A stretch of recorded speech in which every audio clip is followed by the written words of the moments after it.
Yo tenía una pregunta puntual y es en el diagnóstico, porque cuando ustedes decían, bueno, en cuanto a la clasificación, y esto es un punto que vale la pena discutir con todos, en cuanto a la clasificación podemos utilizar la del doctor Forno que pone asma plus, que pone asma difícil de tratar y pone el asma grave.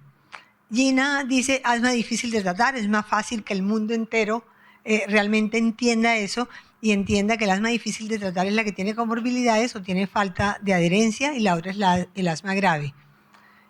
Nosotros ahora usamos asma grave porque creemos que la traducción de asma severa como que no es adecuada, pero hay gente que usa severa y otra grave. Pero dentro de lo que nosotros hacemos generalmente cuando tenemos un paciente que sospechamos que tiene un asma difícil de tratar, incluyendo ahí falta de adherencia y comorbilidades, para descartar comorbilidades, y eso no lo vi en ninguno, es que también tenemos un TAC de tórax. Y pensamos en el TAC de tórax hay veces cuando queremos descartar otras enfermedades que pueda ser realmente el asma. Y a veces les hacemos también fibrobroncoscopia. Entonces no sé cuál es como la posición de ustedes en cuanto a TAC de tórax en todo paciente que uno piense que tiene asma grave. Pero le digo cómo hacemos nosotros. En todo niño que llega a la clínica de asma severa, todos tienen que haber tenido una radiografía, porque la radiografía no se necesita para el diagnóstico del asma. Eso está claro. Pero cuando ya estás yendo a la clínica de asma severa, tienes que haber tenido una radiografía en algún momento de tu vida. Y si no lo tienes, la tomas. Si la radiografía sale normal, nosotros no pedimos un TAC de tórax. Ahí la preocupación sería de que el niño tenga, por ejemplo, bronquiectasias, que la radiografía podría estar, o algún tipo de otra malformación. Si es que tenemos mucha sospecha de que no es asma, se la pedimos, no es estándar. En Estados Unidos, y algo que yo les digo a nuestros residentes es, a los de neumología pediátrica, es nunca vas a estar equivocado cuando pidas un test del sudor para fibrosis quística en Estados Unidos. O sea, lo peor que le puede pasar a un neumólogo pediatra en Estados Unidos es que no diagnostiques a un niño con fibrosis quística, se van a burlar de ti el resto de tu vida. Entonces, a todos les pedimos un test del sudor. Sí, nosotros también. Y la otra que no mencionó, pero otra cosa que hacemos muy seguido son ecocardiogramas. Si uno va por las conferencias, por los pasillos de los casos de asma que no fueron asma, casi siempre o es un tumor raro o es algo cardíaco, cardiovascular. Entonces, son tres cosas que hacemos. Entonces, no está mal, pero esa es nuestra experiencia. Gracias. Sí, yo estoy totalmente de acuerdo. Yo creo que es parte de la herramienta que debe servir para otra forma de fenotipificar, o sea, y más para buscar el diagnóstico diferencial. Sí, de acuerdo. 2 puntos. Uno, con respecto a la adherencia. Hay publicaciones aquí de la Universidad Javeriana mostrando que en medicina, cuando usamos un tratamiento que es 2, 3, 4 veces al día, lo cumplimos menos que cuando es un tratamiento una vez al día. Y budesonida tiene trabajos mostrando que una vez al día funciona muy bien versus beclometasona o fluticasona.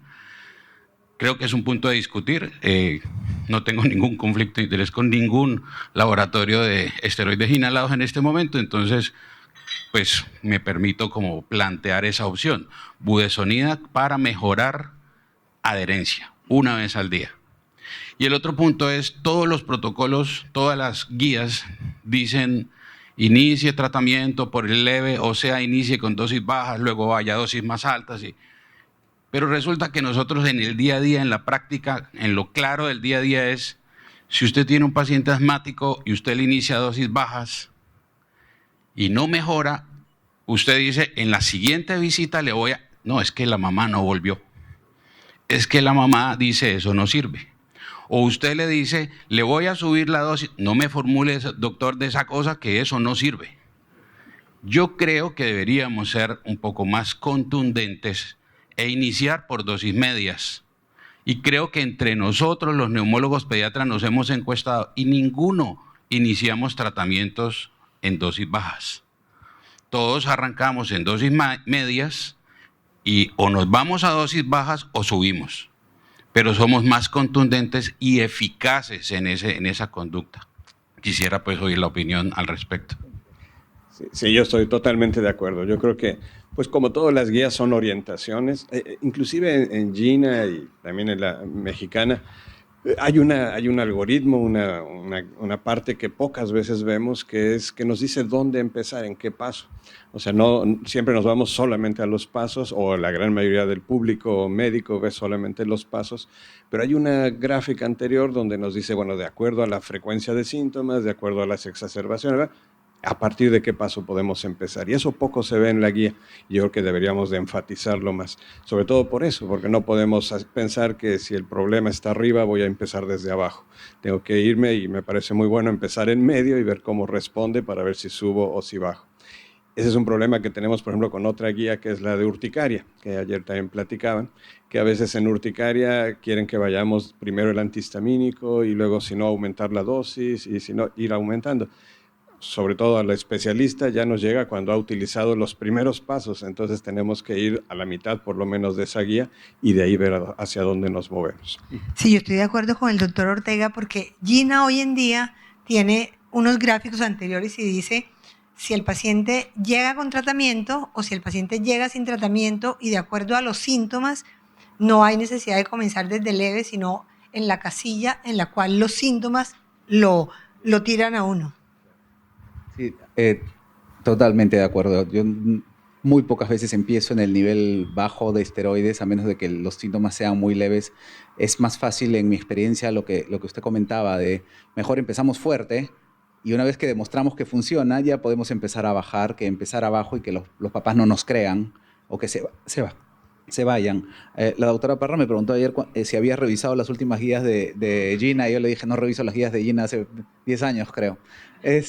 Porque creo que las guías son muy buenas en ciertos lugares donde te dan una pauta de cómo hacer las cosas, pero como todo artista uno rompe las reglas. Se sabe las reglas y después las comienza a romper para que funcione para el paciente, y la verdad no las seguimos parcialmente, digámoslo así. Sabemos las sabemos, las conocemos, no han cambiado demasiado, excepto por los biológicos, pero de ahí el especialista, el que está especializado en neumología pediátrica y que maneja un asma severa, está ahí para romper esas guías, porque la mayoría de pacientes no van a seguir esas guías. Pero Cristian, de todos modos, yo ahí sí creo, y es un mensaje para todos, si los médicos supiéramos, aun cuando fuera las guías de asma, sea Gina, sea Gema, los pacientes estarían bien controlados y estarían bien manejados. Yo creo que ese punto es importante. Una cosa es que uno diga, no me voy a leer todas las guías, pero para el día a día y para el médico, el neumólogo pediatra, el pediatra, saberse las guías es muy importante. Y creo que faltó la pregunta de budesonida, de cuál es la opinión. Yo creo que son muy buenos. Todos los esteroides inhalados nos han dado muy buen apoyo. Ahora inclusive este regreso, yo le llamo, de la beclometasona extrafina, cuando antes ya pensábamos que estaba en la prehistoria la beclometasona y nadie la iba a usar. Ahora con esta partícula extrafina también nos está ayudando. Entonces yo creo que hay que probarlo. Y si a uno le sirve, pues seguirlo usando. Como dice, la experiencia es base. Pero sí hay más estudios con el uso de una sola dosis de budesonida al día, o una sola vez, y eso pues puede ayudar a disminuir costos. Y sí, la experiencia en cualquier enfermedad, mientras más medicamentos separados, más difícil el apego. Las terapias en VIH para pacientes con SIDA son quizá el mejor ejemplo, cómo combinar tantos medicamentos en una sola pastilla es mejor para la adherencia al tratamiento. Entonces, yo creo que mientras más se facilite, será mejor para la mayoría, pero habrá que verlo en cada paciente.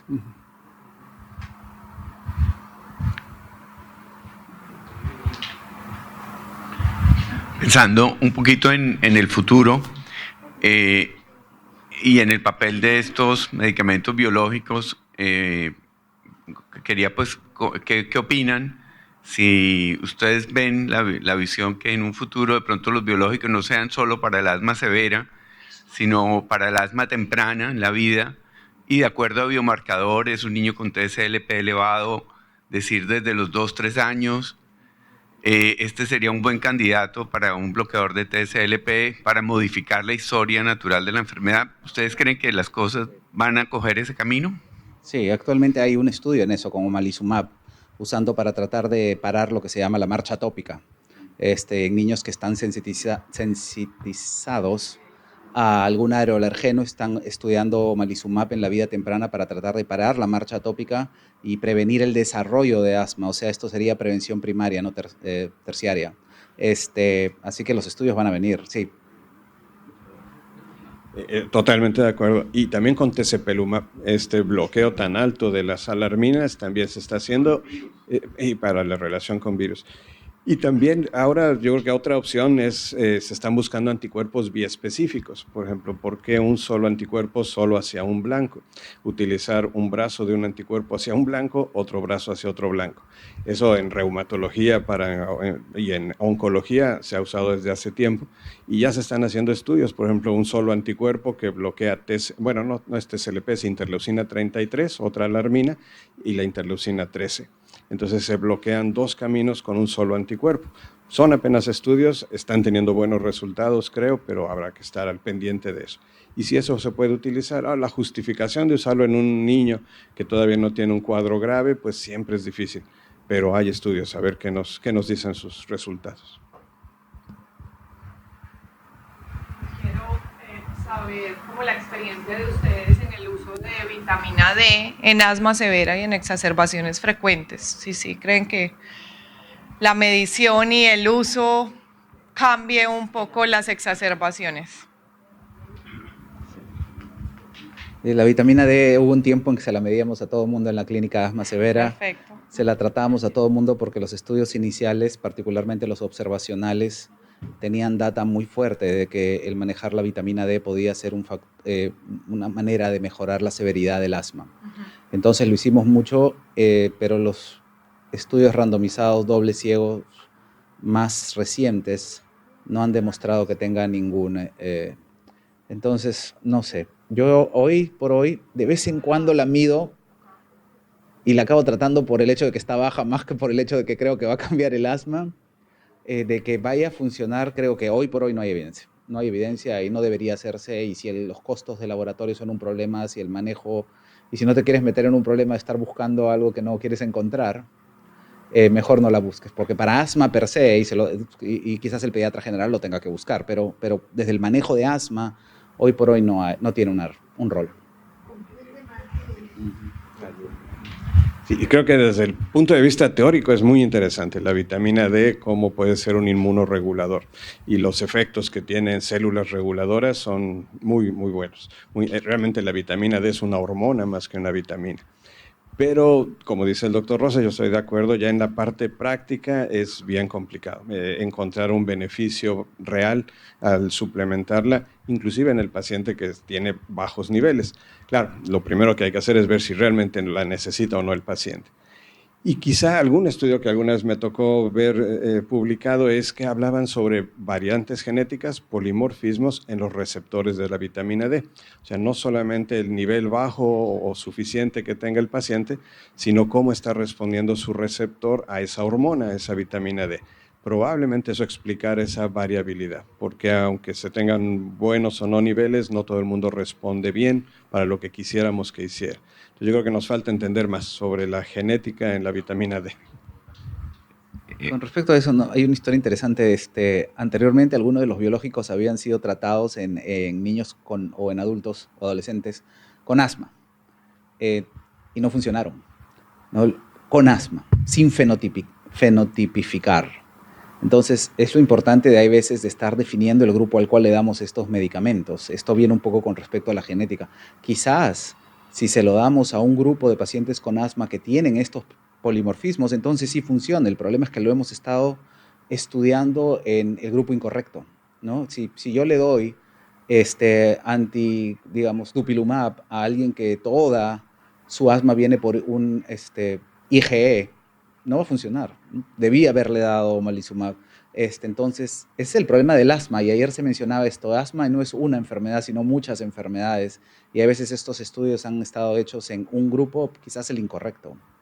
Entonces, que no nos sorprenda que en unos años regrese la vitamina D, pero ya no para asma, sino algún tipo de asma, ¿no? Es probable. Si me permiten un pequeño comentario nada más y una pregunta para el doctor Ortega después, sin abusar del tiempo. Primero que todo, mis agradecimientos. Creo que hay que romper paradigmas para aprender alergia, inmunología y todo lo que es desde la nariz hasta el alveolo. Hay que venir a Cartagena de Indias y actualizarnos todos los años con ustedes, porque la emotividad, la generosidad de ustedes no tiene precio. Por lo menos para mí, que soy un pediatra de a pie, soy un pediatra de consulta externa. Mi neumólogo de cabecera es la que está a la izquierda suya, vestida de morado.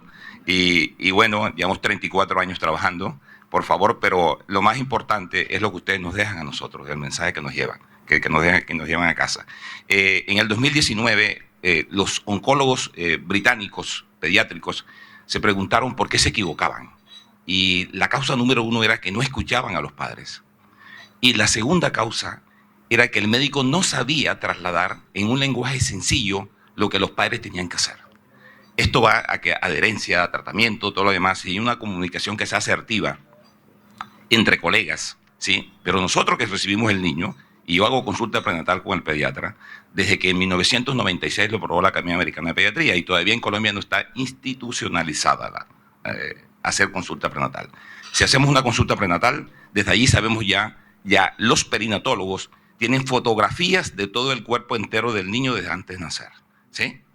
Totalmente. Entonces ahí descartamos toda la parte orgánica, muchas cosas. Los tamizajes que hacemos en el Screening of Newborn de Estados Unidos, que es el tamizaje neonatal de nosotros, nos descartan desde ya fibrosis quística, etcétera, etcétera, etcétera, todas las enfermedades metabólicas. Entonces tenemos herramientas y ustedes nos dan cómo utilizarlas, pero no dejamos de ser los clínicos que nos formaron. Yo me formé en la Escuela Mexicana, mucho ¿no? Doctor Ortega, y a ella le debo todos mis pequeños conocimientos. Pero la pregunta para usted concreta es, al final, usted nos ha dejado un mensaje que hay que manejar genética y epigenética hoy en día. Por eso me trasladé a la etapa prenatal, ¿sí? Entonces, ¿cuánto tiene el asma grave de genética y cuánto tiene de epigenética, por favor? Esa es una pregunta bien complicada. No sé la respuesta de en porcentaje cuánto y cuánto, pero seguramente las dos cosas influyen. Porque cuando uno trata de ver, por ejemplo, estudios como estos que presentaban del inflamasoma y la regulación de la inflamación, la autofagia, es uno de los aspectos para controlar la inflamación. Pero influyen también mensajeros antiinflamatorios, citocinas antiinflamatorias, otras células que están participando en esa regulación, cómo se repara esa vía aérea, el remodelado, el ADAM33, muchos otros que se han encontrado que pueden tener esa participación en si se tiene o no se tiene esa progresión. Yo creo que sigue siendo, casi en la mayoría de los casos, una enfermedad poligénica. No podemos decir que hay un solo gen que ya podamos entender que es el gen del asma. Hay muchos genes que están participando. Y aunque llegáramos a conocer cuántos son esos genes, todavía la forma en la que se comunican entre ellos, sin hablar de epigenética, simplemente la comunicación entre esos genes es también muy complicada. ¿Cómo es esa comunicación entre ellos? Y luego los factores ambientales, los factores ahora sí de la epigenética, cómo se está modificando. Yo creo que el asma grave es una mala combinación de genética y epigenética. Entonces, bueno, ¿a qué se refiere en cada paciente esa mala combinación? Dependerá de la historia de cada uno. Pero yo creo que sí hay un factor genético muy fuerte, que le tiene una mala combinación de genes que están predisponiendo a esa mala respuesta, y luego un medio ambiente que no le ayudó, y que ese medio ambiente favoreció esa expresión de esa mala combinación genética. No puedo decir que son malos genes, pero es una mala combinación para esa enfermedad que está expresando. Pero en concreto, ¿qué porcentaje tiene uno sobre otro? No lo sé. Por ejemplo, en obesidad, que es una enfermedad que ahora entendemos un poco más de la relación de genética y epigenética, pues se ha dicho hasta ahora que un 30% es genética, un 70% es epigenética, es medio ambiente. Probablemente a eso lleguemos en el asma grave, un 30% de esa mala combinación genética, pero un 70% de todos los factores que se dieron en el desarrollo de esa vía aérea y de ese sistema inmunológico. Probablemente. ¿Si hay alguna otra pregunta?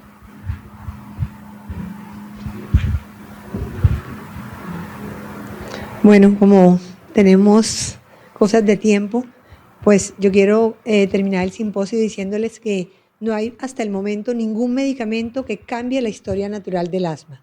Podemos modificar la historia natural, pero nadie va a cambiar la historia natural del asma y hasta ahora no hay ningún medicamento, ni biológico, ni beta-2, ni esteroide, que vaya a cambiar la historia natural. Si tú tienes esa asma, esa es la que te tocó.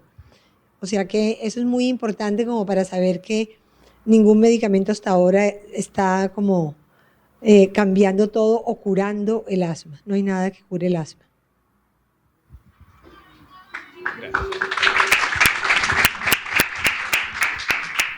Les agradezco esta excelente.